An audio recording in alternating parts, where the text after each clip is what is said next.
Full Ben Shapiro bit if you want it. Oh yeah, we're gonna do that. So here is an Elizabeth Warren like organizer, absolutely fucking cumstering Ben Shapiro, making him shake in his fucking little boots. Okay, little size, 4.5 booties that he's wearing. I suspect because he's 5'3". They're elevator shoes though, so it's fine. This is absolutely amazing. You have to watch it. 2 minutes. All of Ben Shapiro's anti-woke tirades are just destroyed. Imagine getting owned by an Elizabeth Warren student organizer. Lamau is what I said. And then I apologize, saying, I apologize if this is a fan of mine. Some of you guys have been popping off on Ben Shapiro. So let's take a look. I mean, this is really good. This is really, really good. Only because Ben is like super flustered in it. And I love that. I love when Ben gets super flustered. It just makes me happy. You know what I mean? So I'm a fan of things like that. Those are good things. We should do more of those things. I don't. Hold up. Okay. Why didn't he delete the video? Why would he? His fan base doesn't care. They don't see it as a own.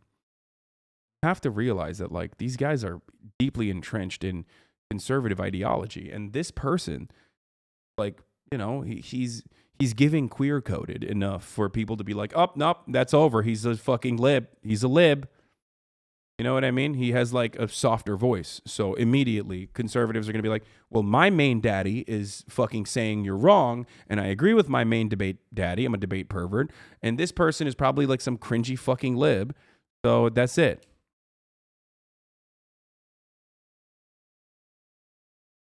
Know much about you, so I have a series of back and forth questions, if that's okay, just before I ask my question. How did Ben get owned? Mike from PA just thought it was a meaningless back and forth. It was. That's such is the nature of debates. So as long as you fluster your opponent, that's it. Put him on the back foot is a wrap. What debate perverts celebrate, that's it. He's basically stating like wokeism is just something that conservatives have created and cultivated. And I've only heard about it being described in the way that it's been described by conservatives. So do you come from Holocaust survivors, or are you a Jewish family that didn't? So my great-great-grandparents arrived here. A lot of our extended family was killed in the Holocaust, but our immediate your family... great-great-grandparents, but not your grandparents. Right. Oh, do you have friends whose grandparents were Holocaust survivors or anything like that? Of course, many of them. Yeah, I've helped write memoirs of Holocaust survivors. Yeah. Their families are kind of messed up, right? Like my family is very messed up. I mean, if you go through a trauma like the Holocaust, I would imagine they teach that trauma between generations. You know what I mean? Well, I mean, trauma very often in a lot of circumstances is passed down. I mean, I know some kids of Holocaust survivors who turned out fantastic and some who didn't. I mean, yeah. Okay, so you are officially woke. That is what wokeness is about. It's like, people's grandparents or their great-grandparents were slaves. Well, it's okay. No, it's okay. Guys, fuck you! I'm talking. Guys, I actually want to hear. I want to hear. No, it's okay. It's okay. I want to hear. Let's at least hear the argument. Let's hear it. Let's hear it. Go. What? He wants to hear me. I do want to hear it. It's fine. Let him go. Let's hear it. Come on. I'll just. So explain how that's woke. So I mean, the whole thing is like. Oh, let's see. So during Silent Cal, Calvin Coolidge's administration, do you know about like the Great Mississippi Flood back in the 1930s?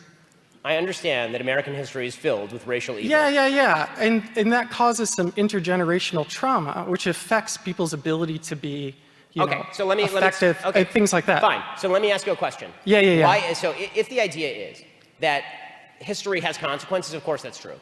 That's not wokeness. Yeah. That is not wokeness. What wokeness suggests is that fundamentally... So I got to run it back as I was peeing, but I mean, they start booing him immediately, right? Explain how that's woke.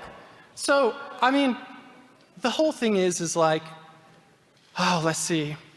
So during Silent Cal, Calvin Coolidge's administration, do you know about like the Great Mississippi Flood back in the 1930s?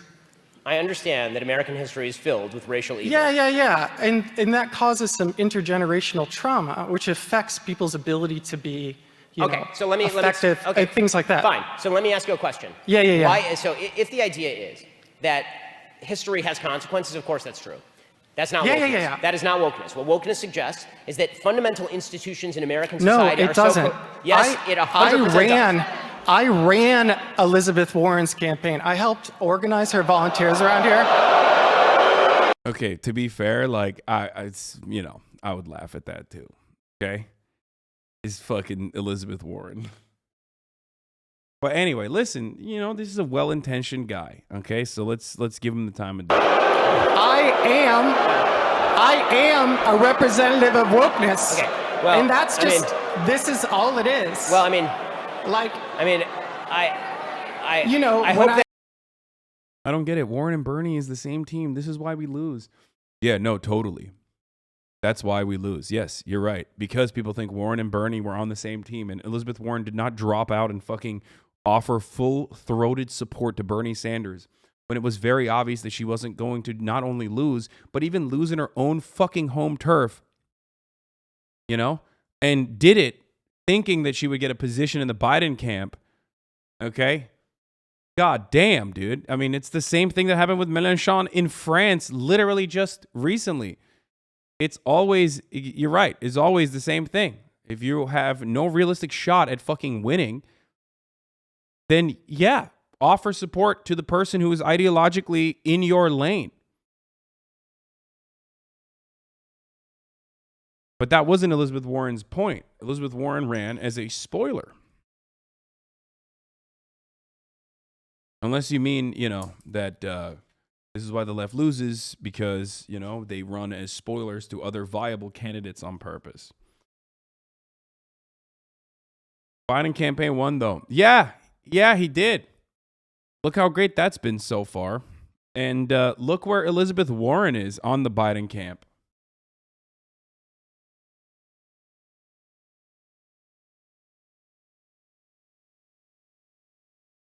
By the way, I think this kid is doing a pretty good job of describing intergenerational trauma and systemic oppression to Ben Shabibo by using something that Ben Shabibo talks about and cares about. A concept that he not only understands but advocates for. Intergenerational trauma for Jews as a consequence of systemic oppression that they faced and continue to face, like remnants of such oppression. So he's doing a good job. Like, this is a perfect fucking way to craft an argument for someone like Ben Shabibo. Okay? When I went to go get... He cares about racism. Lamau. Wait, who, Ben? No, he doesn't give a fuck about racism. Get the fuck out of here. But he cares about racism as far as he can be racist. Within the confines of, like, acceptable public discourse. Yeah, he loves racism. He's like, it's my favorite thing. I need to see it more and more in my movies. I love racism. I want more of it. So it's great because he himself is Jewish as well. So Ben can't turn around and be like, you're anti-Semitic immediately. Like, he literally hit him with the fucking, I have immediate relatives, like closer relatives than you that were victims in the Holocaust. They got murdered in the Holocaust. So he already hit that card he slammed the card on the table, okay? And he was like, hey, what's up?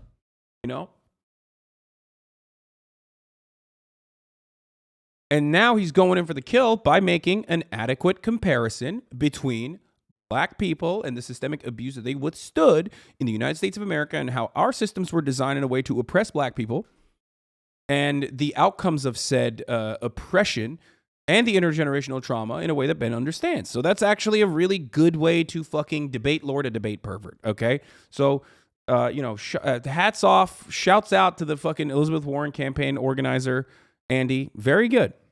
At my first tattoo, the guy had lightning bolts and 88s tattooed on his neck. And as a Jewish person, that's really messed up. It's basically a threat. There are racist people. Now he's trying to describe that, like,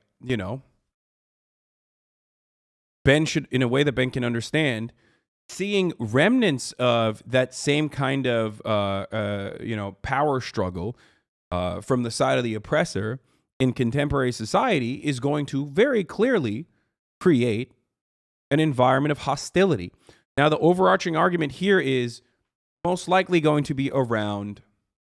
The overarching argument here is most likely going to revolve around why certain imagery in college campuses invoke feelings, especially when the unrecognized trauma or the systemic abuse is continuing. Okay. Like, there's a difference between, like, that's why you don't want to invite Nazis to a college campus, because when you invite a Nazi to a college campus, all of a sudden that leads to a less safe space for all of the victims, the marginalized communities. It's not just about the fifis, okay, of Jewish people or trans people or black people or people just that do not fit the in-group that the Nazis are supposedly trying to defend, but it's more so the legitimate hostility in that environment when you legitimize the point of view and the perspective of a neo-Nazi by inviting them over to your college campus. Okay? And he's using that. He's using the neo-Nazi argument and the intergenerational trauma from the Holocaust and the systemic oppression that Jews have withstood as a way to basically draw a comparison for trans people and for black people. Let's continue. Who exist. The argument that you're making, and I'm going to close with this because this is going in weird directions, and I don't really want to. No. It's going in a weird direction where Ben is literally getting fucking cumstered. Okay, that's the direction it's going to, and not only that, but he's getting owned by a soft-spoken Warrenite. Okay, a radlib, if you will. It's not I don't really want to get. Just hold up a second. I let you get out your arguments, and now it's time for me to respond because I let you say the full argument. Okay, I'll let you respond, but no, not but. Now's my turn. You are not characterizing what I'm saying accurately. Now it's my turn. Your definition is inaccurate. The reason your definition is inaccurate is because any sentient human being would acknowledge that history has consequences. Right. But if the idea is, but that's not what wokeism is. Wokeism is a different thing. Wokeism suggests that all inequalities of today are attributable to not only historic injustices, but also continuing injustices in the now, and that all. First of all, Ben turns around and says, I'm actually going to redefine what you're stating by basically saying the exact same thing. Okay? And so if you're going to rewrite the definition of a concept that you yourself came up with anyway, because no one's like, I'm a wokist. You know what I mean? That's not a real thing, right? Why not just make it look dumber? You literally just said, Every human being with a brain cell believes that systemic issues or historic precedents have consequences. Historic precedents and things that happen throughout history, of course, have consequences on human beings and the way that they live on a daily basis. But wokeism is something different. It's when historic things have consequences on people that are living in the past and also people that are living in the present. That's different. It's no, you just basically repeated the thing that you previously agreed on. Very strange. You could have done you could have crafted a better, weaker argument. If you're going to straw man your opponent, don't don't go off and and admit that the argument is exactly the same.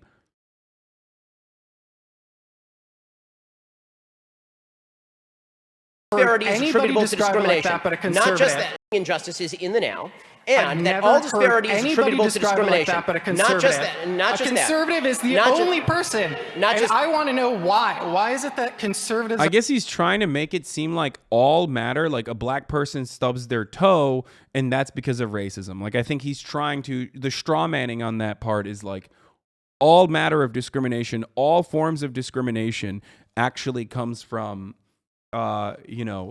prior historical context. I think that's what he's trying to bastardize it into. He didn't do a really good job of describing that. He wasn't able to get that fucking straw man off, I think. But, for example, if a black person stubs their toe on a Lego, that's racism. That's not racism, actually. Okay, well, yeah, that's not, no one made that argument. That's not a thing. You know what I mean? Which, by the way, in and of itself, for all the debate perverts in here, you guys know me as the guy who's incapable of debating and refuses to because he can't face the truths. But that's a logical fallacy. What Ben Shapiro is doing, and the reason why he is a decent debate pervert in comparison to all of those other debate perverts, is that he is able to try to very quickly and swiftly rationalize a logical fallacy in an argument. Okay. whether it be gish galloping, whether it be an argument absurdum, I think that's what it's called, right? Like, it's just, he fires off multiple logical fallacies and then tries to very quickly rationalize them without their opponent understanding that they're doing that. And that's precisely why he's considered an extremely skilled, rhetorically gifted debate pervert. He strawmanned, and then he engaged with the strawman by pushing it to its logical extreme that no other sane person would actually make an argument around. The reduction ad absurdum. Let's continue. Are the only people who define it like that. Why are conservatives? And I think that our boy here did a pretty good job of stopping Ben in his tracks and saying that's not true. Only conservatives are the ones who describe wokeism like that. Okay. So we're gonna have to stop here because this is going nowhere. But what's up? I'm gonna have to stop with you because this is going nowhere. All I'm going to say is this. It's not going nowhere. It's going to a place that you don't want it to go to, because for the first time ever, you are dealing with someone who, at the very least, is able to say, you're wrong. Stop putting words in my mouth. This is what's actually going on. When you're not talking to a college freshman that is flustered for being in front of a massive fucking audience for the first time ever with your pre-canned speech and your talking points that you have pre-established and honed for the past fucking 20 years that you've been doing this, that you got from the Heritage Foundation, you have to run away. And that's precisely what Ben is doing here. Mr. Freedom of Speech, Mr. I think all speech should, especially frustrating speech, should be allowed on college campuses, is straight up utilizing his position of authority in this circumstance to silence opposing speech because he could not do it. He could not deal with it. Many such examples exist. One of the immediate ones that comes to mind is the BBC interview that he had with what's that old fucking Tory piece of shit's name? I mean, he fucking eviscerated Ben, but he is Andrew Neil. When Andrew Neil and Ben Shapiro were having a conversation, and Ben Shapiro started calling Andrew Neil a liberal progressive. I mean, Andrew Neil is not a progressive by any right. We can watch that as well. He's Scottish, by the way. Okay, shut up. But he's not like that kind of Scottish. But yeah, here, let's see what I just am trying to understand your perspective. He says, I'm just trying to see your perspective. And immediately the crowd starts booing. It seems as though Ben is on the back foot here. And for some reason, the crowd is not responding in a way where they would, side with who the intellectual giant is here. Because obviously, debate perverts love Ben Shapiro because he puts people on the back foot. Okay? Ben owns people in the free marketplace of ideas, right? That's why people love him. That's why he's the intellectual giant, the gladiator of the right in the marketplace of ideas.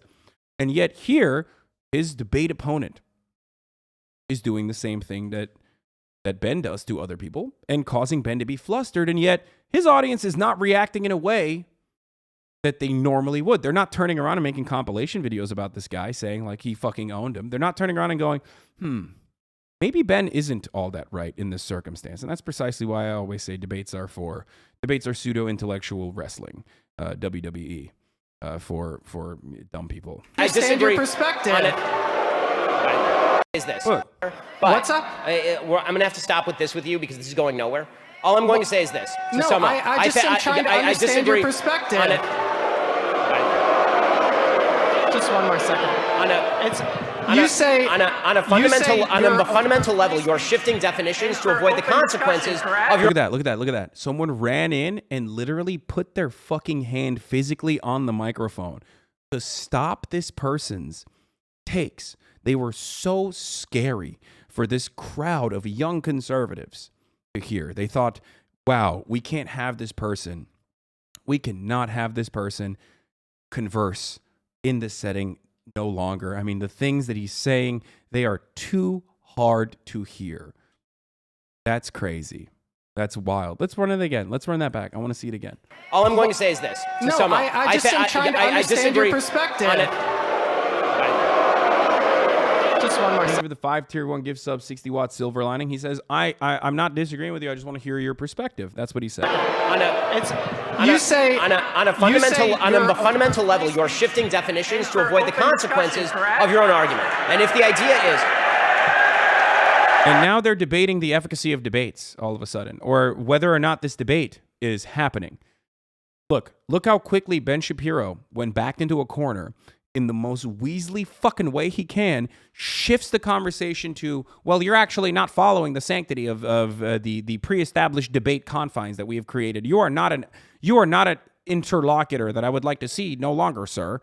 That's what he's doing, because he's fucking Weasley, and he's weaseling his little fucking way out of that conversation because he has nothing else to say. He's flustered. He's on the fucking back foot. He's backpedaling. And this kind of shit does make me really happy, I'm going to be honest. As much as I hate debate perverts, I personally love watching a debate pervert like this get demolished thoroughly, piece by piece. And anyone who says that this is like not a good example of what happens to a debate pervert on the back pedal is wrong. Ultimately, inconsequential. It's not actually productive. No one in that room is going to ever second guess Ben Shapiro's takes or anything like that. But it doesn't matter. It's good because it demoralized Ben, and I like that. It makes me happy because I'm fucking driven by spite, just like conservatives are. And final point. If you are going to hold on, if you are also, just final point to sum up there.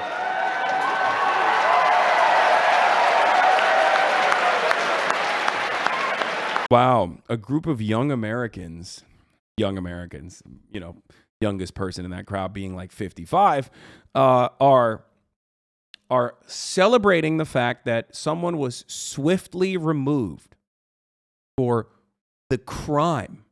And I mean the crime, the criminal act of trying to have a conversation with Ben Shapiro. Perhaps conservatives don't care about free speech after all. My, oh my, I am shocked. Let me tell you how shocking this is. Oh my Lord.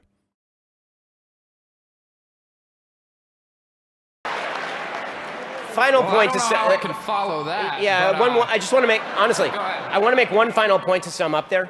If the idea is that traumas of the past invariably bleed down into the present, that does not explain. Now that he has like adequately silenced his opposition, who can't actually retaliate or respond, he's going to then, most likely, I assume, misinterpret what he is saying and add on additional strawmen to that, and then end up attacking the strawman. Also, he's moving just away. Final point to sum up there. Yeah, you got him. You got him, brother. Final point to say. I can follow that. Yeah, but, one more. He's gonna do the shower boxing. That's what he's gonna do. You know when you're in the playground, okay, when you're at school, and you get fucking owned by the bully, okay, and then later that night you're taking a shower and you're like, I would have fucking had like such a better take. That's what he's gonna do, okay? No, not shadow boxing, shower boxing, okay? I used shadow boxing and shower thoughts and I combined them, okay? Because that's when your best ideas come to mind. When you're in the fucking shower and you're thinking like, man, if I only fucking told that bully like, your mom sucked my dick or something, everyone would be fucking clapping at the playground. God damn it. Yes, by the way, this is literally, I mean, this is incredibly specific because it's something that has happened to me, and I'm sure all of you guys have had, similar thoughts. So, anyway, no, you're gay. Yeah, that would have been, exactly. That's like, yeah, exactly. No, you're gay. Boom. Fucking owned, dude. Oh my God, that would have popped off in like 1998. You know what I mean? That's... owned. I'm gay. Well, I sucked your dad's dick. What?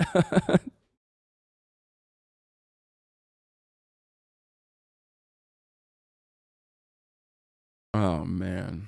Okay. Let's finish. Well, I just want to make, honestly, I want to make one final point to sum up there. if the idea is that traumas of the past invariably bleed down into the present, that does not explain why certain groups that have been historically not only marginalized but slaughtered in mass genocide are some of the most successful groups in our society. Yeah. Perhaps the continuation of systemic oppression did not extend in the same capacity to certain groups as it did to others, because they were not considered to be the backbone of labor in the same way that, like, you know, chattel slavery happened. But of course, you know, he's just straight up hitting that line. That's cool.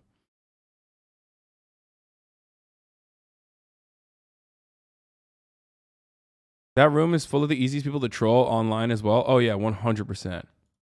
So if the idea is, oh my God, what a fit, dude. Motherfuckers make fun of my fits, but are you joking? Look at my boy here, dude. What is, oh, this is hurt, dog. This is hurt, okay? Straight up, what the fuck? Would you debate Ben Shapiro if you had the chance? I know you don't ever want to do debates without being sane. No, I've always maintained the position that, like, I will debate clouded people straight up. I don't have a problem with that. What do you mean? I'll debate clouded people, or I'll debate for content, but I'm not going to fucking do it for, like, every random Tom, Dick, and Harry who's going to fucking try to activate and mobilize their community to fucking clip me out of context and, like, make a million YouTube videos out of it to be like, haha, Hassan believes this position that he doesn't actually hold. And they do it anyway, even when I don't debate them. So I have, for the record, I have debated people. I've debated people on television. I've debated some of the most prominent conservative speakers on that circuit. They are all readily available. I've debated people at Politicon. So, you know, that's I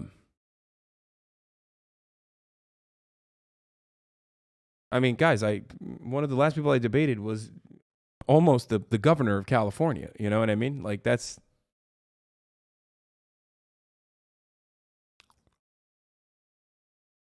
so that's it's something that I'm not, like, again, it's like Tim Pool is a great. Liberals literally edited and twisted your debate with CT to make you look like you lost, so you're absolutely correct. Yeah, it's just like, well, at a certain point, I think that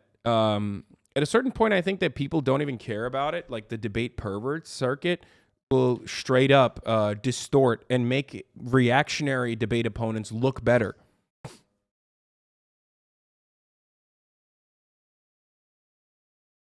You know?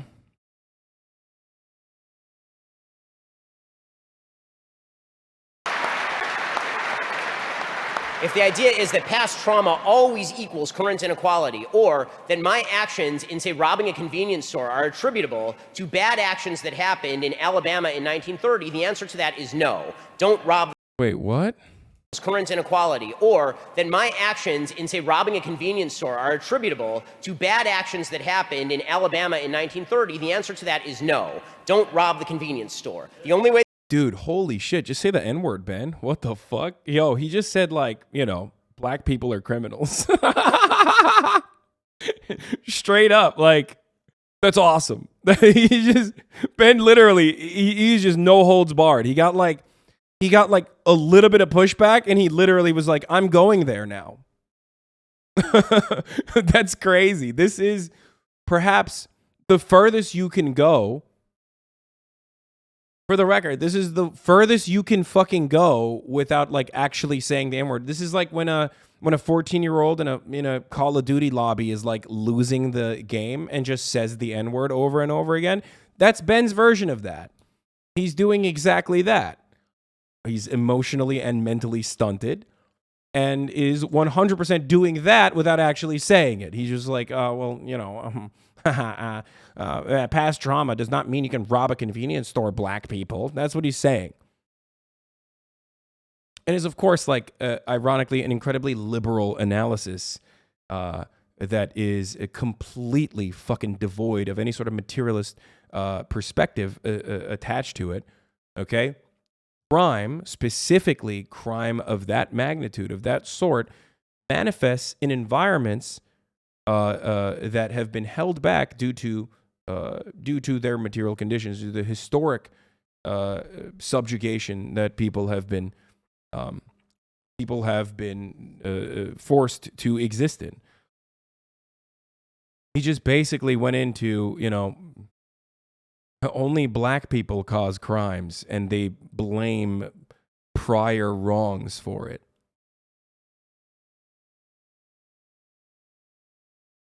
I'm glad that guy can respond to this dumb take. Oh, wait, he's gone, lol. Exactly.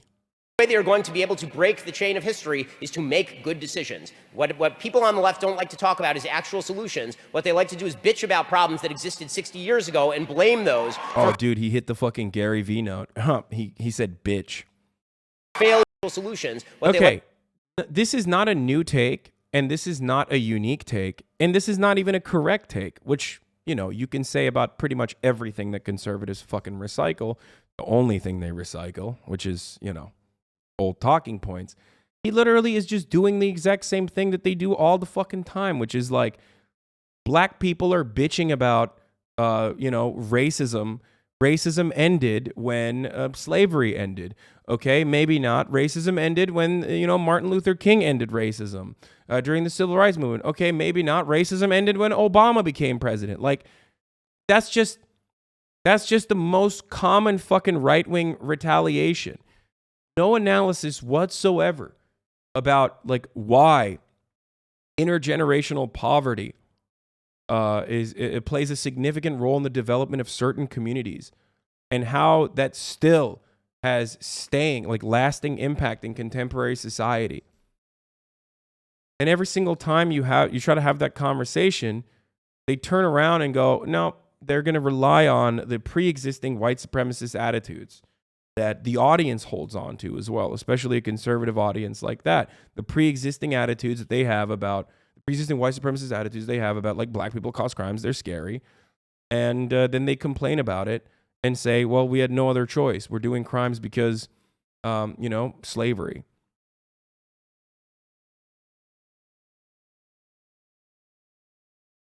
Every single sociological school of thought agrees with you. Material conditions is what will likely be the what will be the likelihood of crime occurring? Yes. And it's not even new. Like fucking ancient Greece, they had this argument.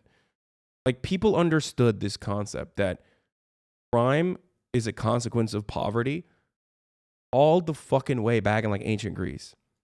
And conservatives back then were advocating against that as they are now. So not much has changed.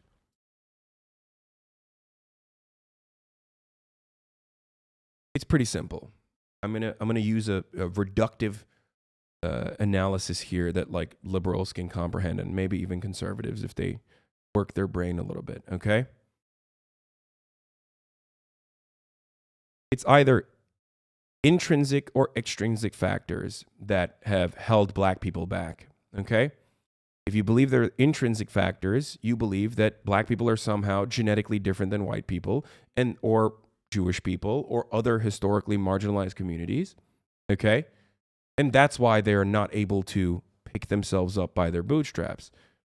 If you think that it's extrinsic factors, then you understand that structural racism exists, which, by the way, the intrinsic factors are, that's just literally you're racist. You're just trying to add an intellectual patina to your white supremacist attitude when you say that. You try to say it's not race, it's culture. Okay, why is black culture impacted? Black culture is the most popular, most successful, most commoditized culture. Why doesn't it impact white people in the same way? Ultimately, you always go back to some kind of difference between black people and white people in this circumstance. Okay?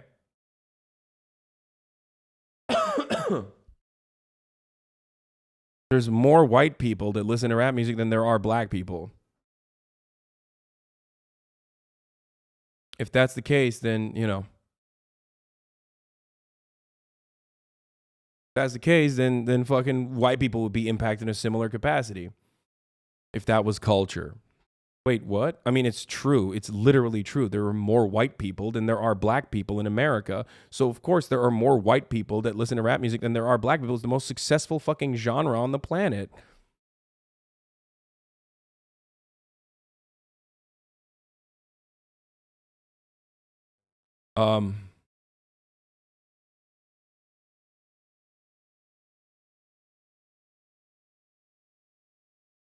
What do you mean by impact? What I mean by impact is this.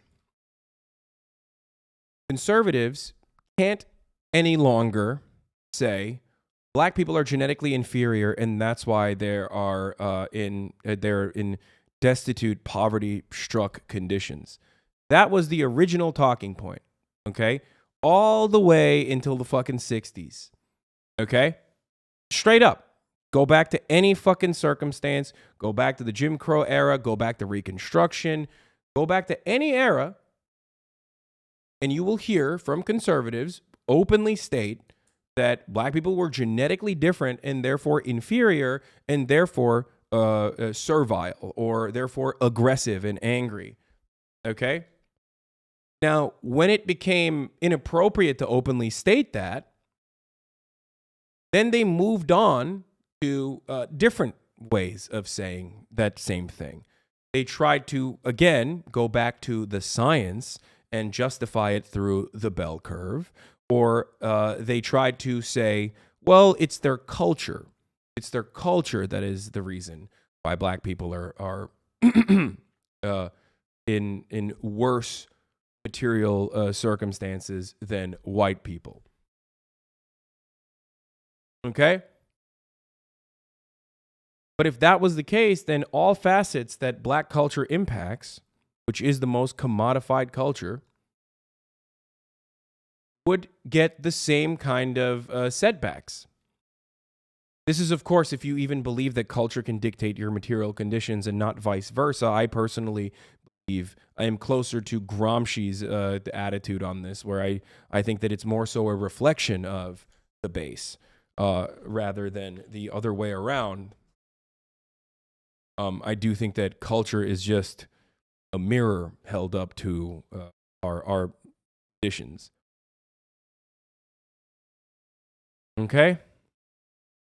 Here, I mean, this is a political strategy as well. Here, you're about to hear the N-word a lot, but here is Lee Atwater's famous admission, and immediately applies a straw man, says Jewish people have overcome the historic wrongs of the Holocaust and are significantly more successful by and large than black people who still haven't been able to overcome the consequences of slavery or whatever position he thinks racism ended in the United States of America. I don't know. I don't know. Depending on who Ben is talking to, racism could have ended, like I said, in the founding of the country. Okay, it could have ended in the abolition of slavery, or it could have ended in, or it could have ended during, I don't know, the civil rights movement, or when Barack Obama was president. So, depending on that, Ben will tell you. Ben will change his argument, but ultimately the main point still remains, which is that black people were not able to pick themselves up by their bootstraps because they are just somehow different. He won't say that they're inferior genetically or something. He'll just say, oh, it's the culture. Why is the culture impacting them differently? Oh, well, I don't know. It's just the culture. So when you have a conversation with people like this, you should always ask them that.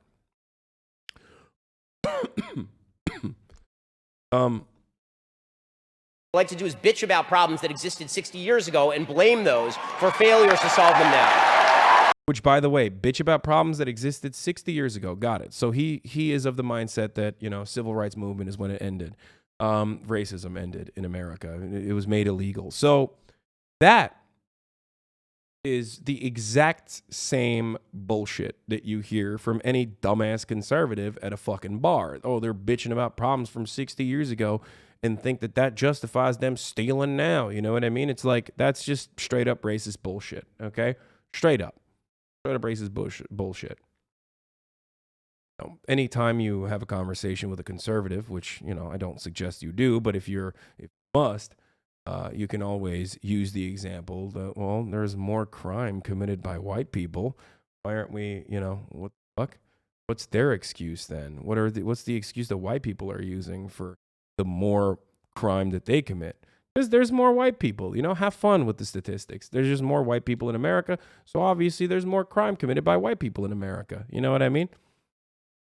So and then watch them try to describe it or explain it to you, and then be like, why doesn't this apply to black people? Then this analysis.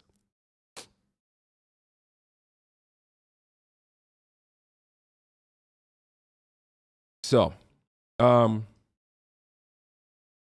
to a racist law and I will fight right alongside you to get it off the books. I'm not racist is what Ben Shapiro says all the time. But that exact same logic could literally be extended to grandfather clauses, as we have talked about many, many times over in this broadcast, which did not directly and explicitly state that if you are a black person, you are subjected to incredibly complicated literacy tests or a poll tax or both. But instead, if your grandfather was not able to vote, then you are subjected to incredibly complicated literacy tests and poll taxes. That in and of itself never explicitly stated that black people are not allowed to do that. So you could literally expand on that exact. You use that exact same article, the exact same argument directly on Jim Crow laws. Okay.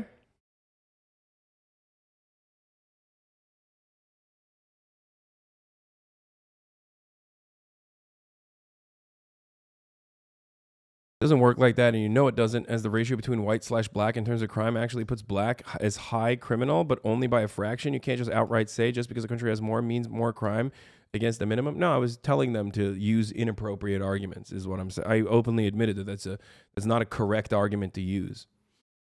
Like I'm saying they'll turn around and say, well, what about the per capita? And then you can actually have a conversation about it by being like, well, the per capita crime rates that we are talking about are actually not real conviction rates, but instead rates of arrests. And we already know that black communities are policed more. They get longer sentences for the same kinds of crimes that white people commit. As a matter of fact, white people literally fucking commit like drug crimes at a higher rate than black people do, and yet black people get longer sentences consistently and are also pursued further for such acts, such criminal acts. Therefore, there is a discrepancy and a disparity in sentencing, which greatly beefs up the 1350 argument, which in and of itself is a cyclical argument regardless. You can't use that to justify over-policing black communities.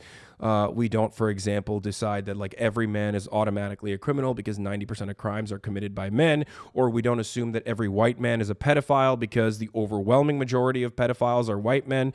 That's not how this works, but for some weird reason, racism is so deeply baked into your fucking brain, to your inner core in the way that you exist, that you literally use that as a justification for over-policing black people because, black people are arrested more for crimes. So therefore, we should over-police black communities. Well, that's precisely the reason why they're getting arrested more for crimes. So there you go. Once again, I can debate pervert like the best of them. I just choose not to because I personally think it's fucking stupid. But don't ever let one of those fucking YouTube debate perverts tell you that I am not capable of doing that. After all, most of them came from my fucking community and now think that they're better. Okay?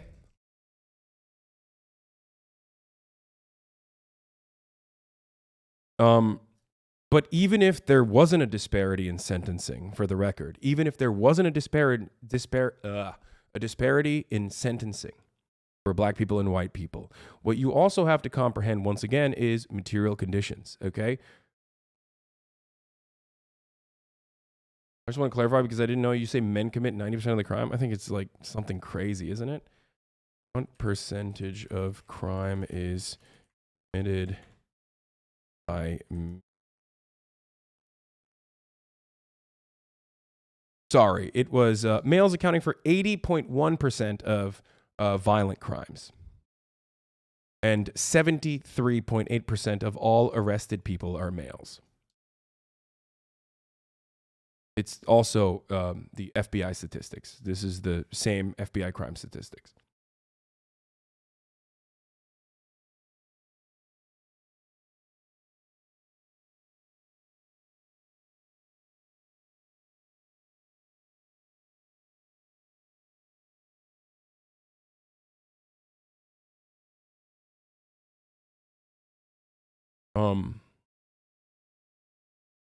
But yeah, you have to ask people like, why are black people and white people that are on even footing economically? Why are the next of kin in a black family and a white family? When you look at a black family and a white family in like even socioeconomic conditions, why is the black family's next of kin less likely to engage in upward social mobility the same way that a white family is?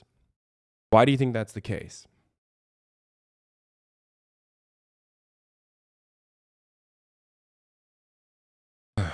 Their answer ultimately has to revolve around intrinsic factors or extrinsic factors. If it's intrinsic factors, then that's racist, okay? That black people are somehow different than white people. If it's extrinsic factors, then they have to admit racism, like structural racism, systemic racism exists.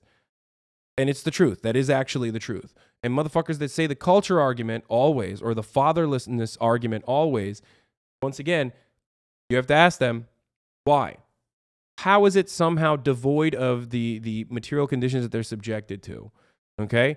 Do you think that the likelihood, look at exoneration rates, blacks are exonerated at much higher rates? Yeah, that's that too. That's an important one too. Pardons, or not pardons, but the exonerations as a consequence of new evidence coming out, super duper high for black people on, especially on black people slated for execution in prison.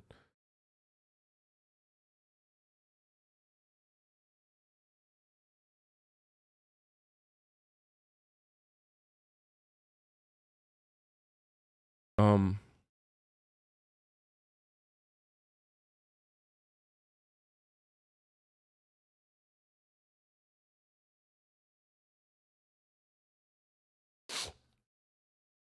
Welfare state required fatherless homes. Yeah, dude, Thomas Sowell. And yet it still doesn't impact white people in the same way. It's so strange. But only black people.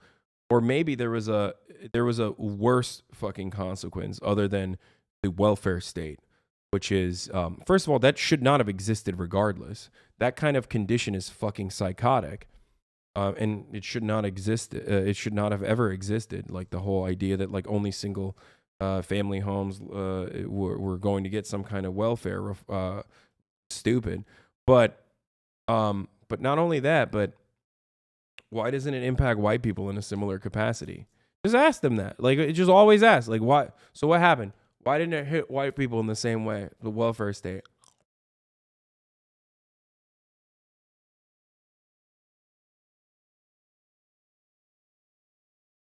Don't you think that there's a larger reason for that? A more direct reason for that?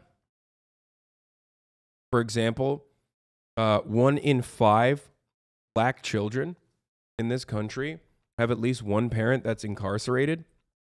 And that rate goes up to 1 in 42 for white people, which, by the way, is still fucking insanely high. Don't get me wrong, but goddamn, that has been incarcerated.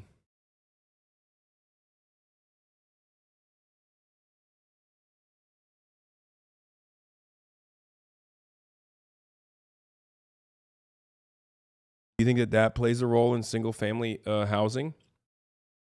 Also, black fathers not being in the house alongside the black mother does not mean that black parents are not involved in a child's life either. That in and of itself is also, if I'm not mistaken, a relatively white supremacist attitude that goes back to, you know, black people being promiscuous and animalistic and primal and all that racist shit.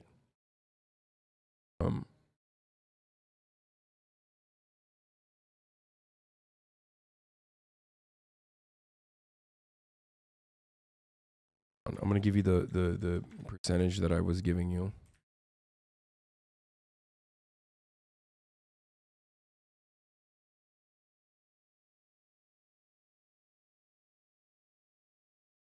Oh, it's not 1 in 5. I apologize. Oh, fucked up again, dude. COVID brain. I was wrong. It's 1 out of 9 black kids that have a parent. 1 out of 9, not 1 out of 5. Why is nothing loading? Holy shit. However, yeah, it's in America, which is a fucking horrible, horrible country for mass incarceration. The average is 1 out of 14, which is insane, dude. Holy fuck! Think about that. Okay, 1 out of 9 black children has had a parent in prison. Come on, dude. What the fuck? I'm trying to escape out. Oh my fucking Lord. Jesus fucking Christ. 1 in every 14. Roughly 5 million kids have had at least one incarcerated parent. In general population is 1 in 14, which is fucking insanely high. But that number goes down to 1 out of 9 for black kids.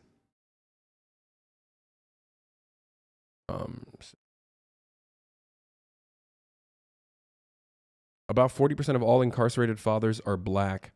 1 out of 9 black children in the country has a parent in prison or jail. More young 20 to 34-year-old African-American men without a high school diploma are currently behind bars than employed. 2.7 million children have a parent behind bars. 1 in every 28 children has a parent incarcerated, up from 1 in 125 just 25 years ago. 2/3 of these children's parents were incarcerated for nonviolent offenses. Previous research shown that children with fathers who have been incarcerated are significantly more likely than other children to be expelled or suspended from school. Oh, we've moved on from racism, though. Yeah, totally. Yeah. Anyway, only thing we're moved on from is the top of the hour ad break, which is coming right now. I'm sorry to do this in such a bleak moment, but, is the top of the hour where I will serve you a 60-second ad break. And if you no longer want to see those ads, all you need to do is subscribe, which you can do for $5 or for free with a Twitch Prime. Look how wonderful this Ben Shapiro stun lock was, though. We went to so many different places.